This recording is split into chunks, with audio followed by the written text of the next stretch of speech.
नमस्कार, मैं कमलेश कुमार राय। भारत एक लोकतांत्रिक देश है और हमारे संविधान की यह खूबसूरती रही है कि हमारे देश के नागरिकों को अपनी बात पूरी स्वतंत्रता के साथ कहने का अधिकार है। बिना किसी रोक टोक के कोई भी भारत देश का नागरिक अपनी बात कह सकता है। यही इस देश के संविधान की खूबसूरती है, जिसकी पूरी दुनिया में तारीफ की जाती रही है। लेकिन पिछले दिनों से एक अलग माहौल बनाने का प्रयास किया जा रहा है।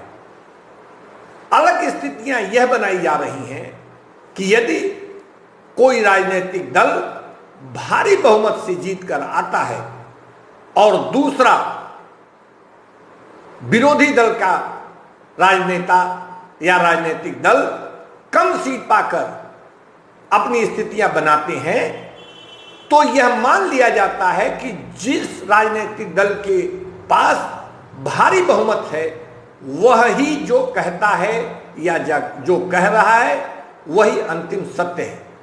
और इसके विपरीत अगर अन्य दल अपनी राजनीतिक चुनाव के लड़ाई में असफल हो जाता है, उसको उतनी सीट नहीं मिल पाती है, तो यह मान लिया जाता है कि निश्चित रूप से वह जो कह रहा है या जो कर रहा है वह सही नहीं है। मात्र भारी बहुमत से जीतने वाला दल ही जो कहता है करता है वो अंतिम सत्य है, और जो विरोधी दल का व्यक्ति उतना सीट पाने में कामयाब नहीं होता है, उसे यह कहकर कि उसे जब जनता ने ही खारिज कर दिया, ऐसी स्थिति में उसके बोलने का कोई मूल्य नहीं है। यह देश के हित में इस तरीके की धारणा को किसी भी प्रकार से उचित नहीं ठहराया जा सकता है। हिंदुस्तान में राजनेताओं के बीच में चापलूसियों की स्थितियां भी पिछले दिनों से हमेशा बढ़ चढ़कर देखी जाती रही हैं। इंदिरा गांधी के जमाने में भी देवकांत बरुआ द्वारा कहा गया था कि India is Indira, Indira is India. यह चापलूसी की हदें थी जिसकी सर्वोत्तम आलोचना की गई। वर्तमान समय में प्रधानमंत्री नरेंद्र मोदी के चाहने वाले भी नरेंद्र मोदी को राष्ट्र के रूप में लोगों के सामने पेश करने का प्रयास किया करते हैं। राष्ट्र एक अलग स्थिति है। राष्ट्र का अपनी एक स्थितियां हैं और किसी राजनेता का अपनी एक पर्सनालिटी, अपनी एक व्यक्तित्व, अपना एक व्यक्तिगत स्थिति हो सकती है। लेकिन कोई भी राजनेता, चाहे वो कितना भी बड़ा क्यों न हो, कितने भी भारी बहुमत से जीतकर क्यों ना आया हो, उसकी कितनी भी उसको चाहने वालों की संख्या क्यों न हो, लेकिन क्या कोई राजनेता खुद में एक राष्ट्र की स्थिति बना सकता है? ऐसा कतई कहना उचित नहीं होगा। लेकिन पिछले दिनों से इस प्रकार की स्थितियां बनाने का प्रयास लगातार किया जा रहा है। यही नहीं, हमारे देश में मीडिया भी, जो लोकतंत्र का एक चौथा स्तंभ जिसे माना जाता है, मीडिया भी बढ़ चढ़कर स्थितियों को बनाने के बजाय उसको भ्रमित करने का लगातार जो प्रयास कर रही है, वह किसी भी दृष्टि से देश हित में उसकी इस तरीके की कारगुजारियों को उचित नहीं ठहराया जा सकता है। सरकारें स्वाभाविक रूप से जो चाहती हैं दिखाना, वही वो बताती हैं, वही दिखाती हैं।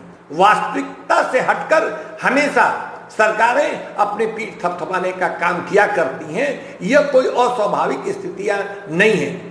लेकिन मीडिया की जिम्मेदारी है, हमेशा से बनी रही है, कि वह इस लोकतांत्रिक देश में जो वास्तविक स्थिति है उसको बढ़ चढ़कर उसके द्वारा दिखाया जाए। लेकिन हिंदुस्तान की वर्तमान मीडिया, जिसे यह कहने में कतई संकोच हमें नहीं हो रहा है कि वह भी जानबूझकर अपने एजेंडा के तहत उन तमाम चीजों को जिसे वह जो वास्तविक स्थितियां हैं उसे उसके द्वारा छिपाने का भरसक प्रयास किया जा रहा है। इस तरीके की स्थितियां किसी को किसी भी ढंग से बेहतर नहीं माना जा सकता है। सरकार का अपना काम हुआ करता है, सरकारें अपना काम अच्छा बुरा तमाम सरकारें होती हैं, चाहे वो किसी भी राजनीतिक दल से के नेतृत्व में बनी सरकारें हैं, वो अपने ढंग से काम करती हैं। जनता के प्रति उनका अपने ढंग से काम करने की अपना एक स्टाइल हुआ करता है। लेकिन मीडिया की निष्पक्षता जो होनी आवश्यक है, और यह आवश्यक है कि मीडिया जो देश की वास्तविक स्थिति है उससे आम लोगों को रूबरू कराए, यह अगर मीडिया के द्वारा प्रभावी ढंग से नहीं किया जा रहा है, और वह अगर किसी एजेंडे के तहत अपने किसी स्वार्थ के तहत अगर मीडिया के द्वारा अगर सरकार की नीतियों में अपनी बात उसके बाद से अपनी बात जोड़कर आम आदमी को, आम जनता को भ्रमित करने का अगर कुप्रयास किया जाता है तो वह किसी भी लोकतांत्रिक देश में उसको बेहतर नहीं किया जा सकता है।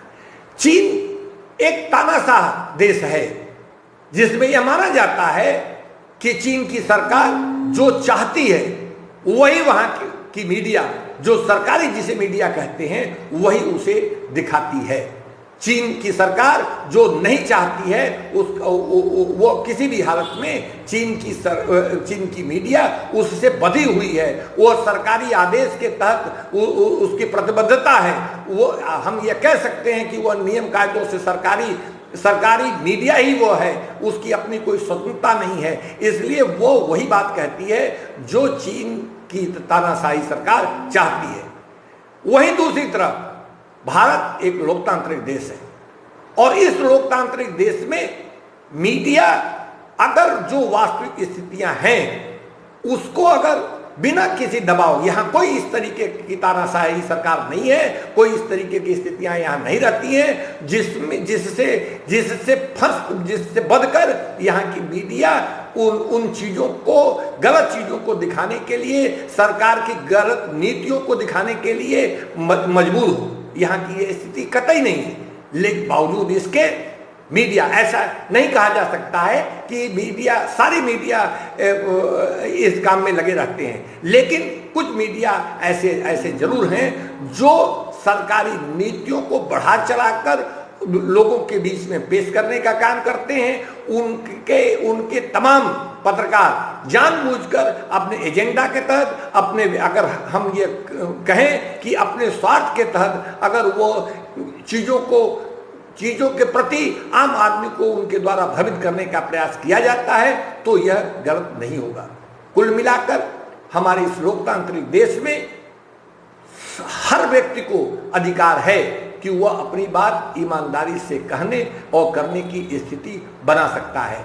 लेकिन यहां जानबूझकर अगर माहौल बनाया जाता है, माहौल बनाकर असल स्थिति को दबाने या उसके प्रति लोगों को भटकाने का जो लगातार प्रयास किया जाता है, और मीडिया इस कार्य में सहायक होती है, इसकी तमाम कोणों से, तमाम जगहों से इसकी आलोचना भी किया जाता रहा है।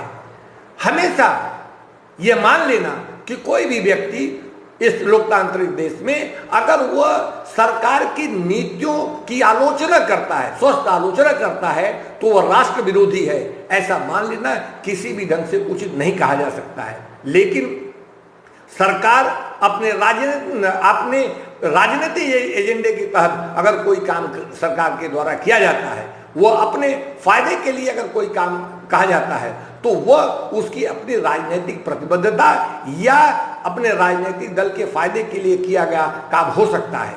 लेकिन मीडिया किसी को राजनीतिक फायदा पहुंचाने के नियत से अगर आम आदमी को उसके द्वारा भ्रमित करने का प्रयास किया जाता है तो उसे उचित नहीं माना जा सकता है। कुल मिलाकर देश की स्थिति जो हिंदुस्तान की छवि हमेशा से रही है, वह एक लोकतांत्रिक देश की रही है। यहाँ चाहे किसी भी दल की सरकार बनी रही हो, चाहे कांग्रेस की हो, चाहे भाजपा की हो, चाहे अपोजिशन के तमाम दलों के से मिले गठबंधन की सरकार रही हो, ये इस लोकतांत्रिक देश में हर नेतृत्व का, हर नेता का, हर सत्ताधारी दल का यह हमेशा से प्रयास रहा है कि इस लोकतांत्रिक देश की, लोकतंत्र की हमेशा रक्षा की जाए। और यह पिछले दिनों से होता रहा है, वर्तमान में भी यह स्थितियां, इसको जारी रखने का प्रयास किया जाता रहा है और यह होना देश हित में, इस लोकतांत्रिक देश के सर्वांगीण विकास के हित में यही उचित भी है। उपभोक्ता मंच के लिए आज बस इतना ही।